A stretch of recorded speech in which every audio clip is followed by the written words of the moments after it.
Assalamualaikum warahmatullahi wabarakatuh. Selamat pagi dan siang semuanya. Semoga teman-teman dalam keadaan sehat dan tetap semangat menjalani aktivitas hari ini. Baik, sebelum masuk ke materi, saya ingin mengajak kalian semua untuk menyadari bahwa dalam kehidupan sehari-hari, sebenarnya kita selalu berdampingan dengan sebuah hukum. Mulai dari aturan di sekolah, aturan saat berkendara di jalan, sampai aturan dalam kehidupan bermasyarakat. Semuanya tidak lepas dari adanya sebuah hukum yang mengatur. Dan tanpa adanya sebuah hukum, kehidupan mungkin akan berjalan tidak teratur. Dan banyak terjadi pelanggaran. Karena itulah, hukum memiliki peran penting dalam menjaga ketertiban dan keadilan di tengah masyarakat. Dan oleh sebab itu, pada kesempatan ini, saya akan membahas mengenai hukum positif di Indonesia, mulai dari pengertian, tujuan, sumber hukum, hingga contoh penerapannya dalam kehidupan sehari-hari. Saya harap materi ini dapat menambah wawasan dan pemahaman kita bersama mengenai pentingnya hukum dalam kehidupan bernegara. Baik, kita lanjut ke materinya. Ada yang tahu nggak sih hukum positif itu apa? Nah, hukum positif itu adalah hukum yang berlaku secara resmi di suatu negara pada waktu tertentu dan wajib dipatuhi oleh seluruh masyarakat.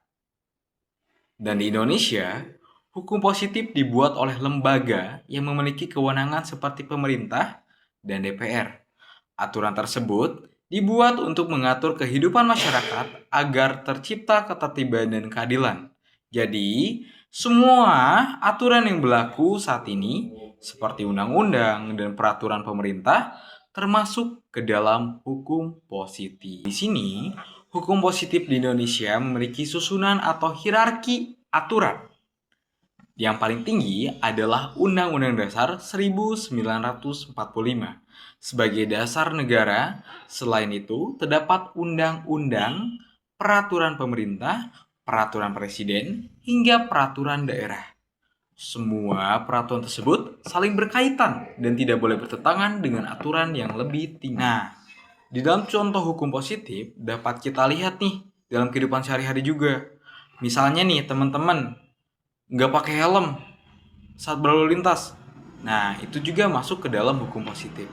Selain itu, ada hukum pidana yang mengatur tentang tindakan kejahatan, hukum perdata yang mengatur hubungan antar individu, dan hukum tata negara yang mengatur sistem pemerintahan. Dari contoh tersebut, kita dapat memahami bahwa hukum selalu dekat dengan masyarakat.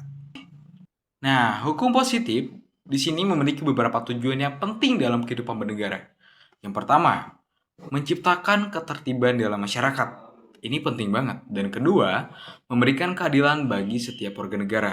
Ketiga, melindungi hak dan kewajiban masyarakat. Dan terakhir, adalah memberikan kepastian hukum agar setiap tindakan memiliki aturan yang jelas. Dan dengan adanya sebuah hukum, masyarakat dapat hidup lebih aman dan saling menghargai satu sama lain. Jika hukum tidak dipatuhi, maka kehidupan masyarakat bisa menjadi tidak teratur. Pelanggaran hukum dapat menyebabkan kerugian bagi orang lain, menimbulkan konflik, bahkan menciptakan ketidakadilan. Dan yang lebih parah, itu bisa mencelakai satu sama lain. Oleh karena itu, kesadaran untuk menaati hukum sangat penting agar tercipta kehidupan yang damai dan tertib.